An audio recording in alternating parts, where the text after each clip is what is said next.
সবার প্রথমে আজকে ভাতটা রান্না করেছি। চলো ভাতটা বুঝিয়ে নিই একবার।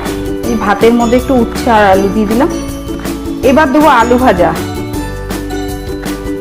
এই যে দেখো ঝুরঝুরে আলু ভাজা করেছি, ছাকা তেলে ভেজেছি।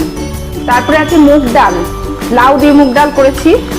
আজকে তো সোমবার, জানোই আমাদের নিরামিষ, লাউ দিয়ে মুগ ডাল।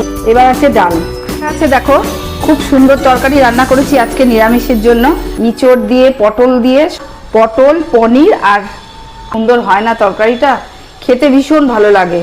সোমবার দিন ম্যাক্সিমাম দিন আমি এই তরকারিটাই রান্না করি। তারপরে আছে টক দই, আজকে চাটনি হয়নি, যা গরম পড়েছে টক দইটা খেলে ভীষণ ভালো, এমনি টক দই খাওয়া খুবই উপকার।